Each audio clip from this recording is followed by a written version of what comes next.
Few events on the royal calendar, perhaps apart from Trooping the Colour, or a coronation itself, carry quite the same mix of glamour, sport and philanthropy, as the Royal Charity Polo Cup in Windsor Great Park. On summer afternoons the Berkshire air turns syrup warm, and the grassy expanse beside Smith's lawn shimmers beneath a haze of champagne flutes, couture millinery, and the soft thunder of galloping ponies. The match is a visual feast, yes, but at its core it is a high-powered fundraising engine. One afternoon's chukkers routinely translate into seven-figure donations quietly funneled to youth outreach, veterans services, mental health programs and environmental projects championed by the Prince of Wales. It is, in other words, an arena where trust is non-negotiable. The private guest list is curated by Kensington Palace months in advance. Corporate sponsors are vetted to within an inch of their profit and loss statements. Donation routes are transparent, audited and locked. Anyone lucky enough to receive a cream-embossed invitation understands the privilege and the rules from the moment they RSVP. Which is why last week's revelations landed like a mallet blow in the center of that manicured pitch. An investigation by the Sunday Times alleged that Manila-born, Zurich-based art dealer Manuvira Mundo Steiner, long regarded as a generous Polo Cup benefactor, had quietly marketed VVIP packages for the July match to an international luxury lifestyle network. The price tag? £20,000 for 2 seats in the royal enclosure. For $50,000, so the email sales pitch reportedly claimed the buyer would also enjoy a guaranteed meet and greet with Prince William, a photo for publication, and a short feature in a glossy magazine. On the surface the offer sounded like golden access. In reality it was a mirage. Kensington Palace had authorized nothing of the sort. The charity's own ticket office had no record of these phantom passes, and proceeds, if any, would never have reached the event's beneficiaries. To seasoned observers the scheme translated into 4 words of royal poison: selling the crown. Immediate fallout. Senior aides briefed the Prince of Wales before breakfast. By mid-morning Steiner's sponsorship had been revoked, her name removed from all collateral and her passes cancelled. That zero-tolerance response was, insiders say, personally ordered by William. His view was simple, one courtier explains. If you exploit the charitable goodwill attached to his name, you're out. Across the Atlantic the story travelled fast. Though the alleged cash for access emails never mentioned Prince Harry, Steiner had also supported Wellchild, the UK charity for seriously ill children of which Harry remains patron. Within 24 hours the Sussex camp confirmed it had cut all contact with the dealer. One Archewell associate described the move as standard due diligence hygiene, adding, "If questions are raised about any donor's methods, we step away until everything is crystal clear." For royal watchers an unexpected tableau emerged. 2 brothers whose public relationship is famously frosted taking identical action, independently, within hours, to protect charitable standards. The synchrony was not lost on palace staff.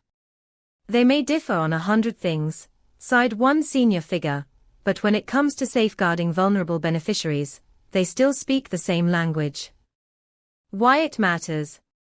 At first glance this might look like a niche scandal, one overenthusiastic socialite, a handful of inflated invitations. Yet reputational ripples radiate quickly in the charity sector. Royal involvement is a multiplier of publicity, of donor interest, of perceived legitimacy.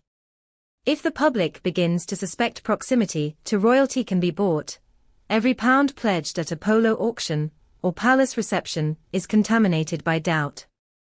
Serious sponsors retreat. Grassroots supporters disengage. Programs on the ground suffer.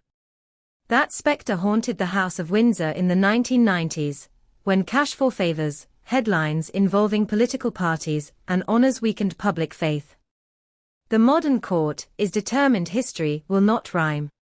Under both the late Queen and now King Charles, the mantra is consistent: royal patronage must never be a commodity.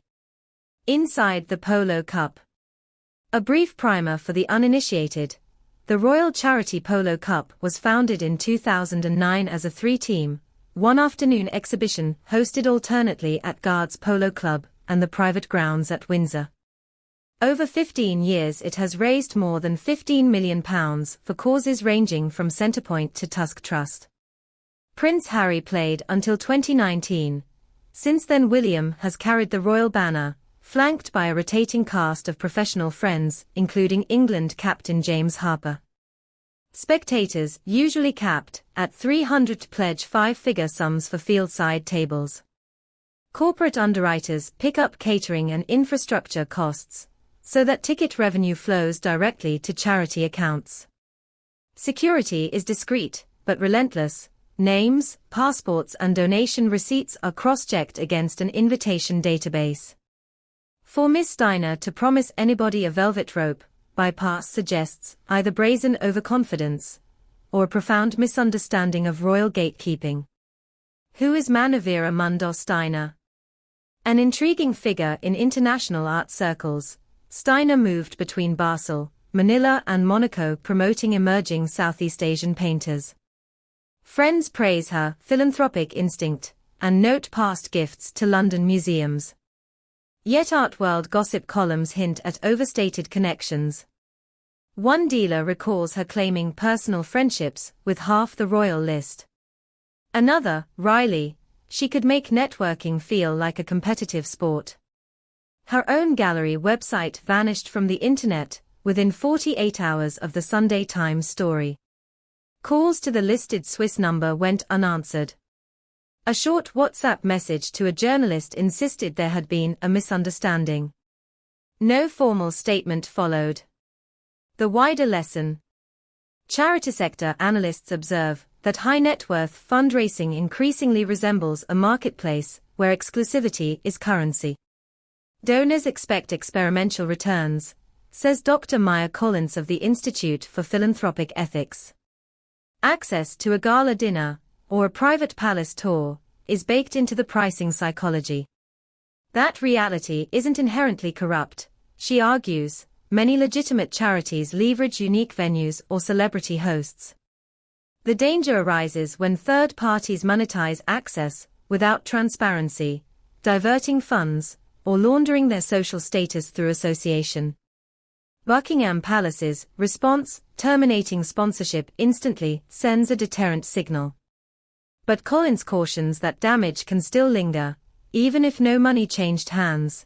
The mere suggestion dents credibility. Rebuilding that trust takes longer than losing it. Where the brothers converge. For William, stewardship of the family's philanthropic reputation has become a defining pillar of his future kingship. In March he quietly authorized an external audit of donor screening processes across his patronage network. The report, due autumn, will outline stricter protocols modeled on American Know Your Donor compliance. Harry, meanwhile, operates outside palace machinery yet faces parallel scrutiny from U.S. watchdogs, Californian attorneys general and an internet that dissects every actual tax filing. The Sussexes' swift cutoff of Steiner shows an understanding that optics travel faster than nuance. If William can't afford grey areas, neither can they. One royal historian sums it up: the brothers may occupy divergent orbits, but each knows the brand value of Windsor philanthropy rests on unimpeachable ethics. Protecting that brand is a rare point of alignment. In other words, scandal can sometimes serve as glue. Looking ahead. The July Polo Cup will proceed as planned. Seating charts have been redrawn, donations re-verified, and organizers privately admit the expose has, perversely, boosted ticket demand. People feel reassured, explains one committee member, because they've seen William slam the door on bad actors. Expect subtle changes: barcoded wristbands replacing paper passes, a stricter no-transfer policy, a pre-event briefing reminding guests that photographs with the prince are welcome, but any attempt to sell those images is not. Guests will still sip PIMS, hats will still command headlines, and charities will still receive the six-figure checks they rely on. Yet behind the hospitality a newly reinforced firewall will hum. As for Prince Harry, well, child insiders say his September appearance at the awards gala in London is unchanged and very much anticipated. They add that revised donor protocols coincidental timing, they insist, were already underway. Still, the Steiner episode injects fresh urgency into those reforms. Final thoughts. When philanthropy intersects with royalty, stakes escalate exponentially. The promise of societal good amplifies, so does the potential for exploitation. The commas of access for sale almost always end in reputational fire. In acting decisively, both princes reaffirm a principle older than any Polo tradition: generosity must be channeled, not commodified. For watchers of royal affairs, the incident offers a paradoxically reassuring takeaway. Behind palace railings, the moral bar is higher than ever, observed not just by protocol officers, but by the heirs themselves. And when that bar is threatened, even estranged brothers can close ranks to defend it. Join the conversation. Was Prince Harry right to sever links with Ms. Steiner despite Wellchild's name never appearing in the alleged emails? Should royal charities introduce even stricter third-party fundraising rules? Tell us what you think in the comments below. If you found this deep dive illuminating, please tap like, and don't forget to subscribe for more long-form analyses of the monarchy's evolving story.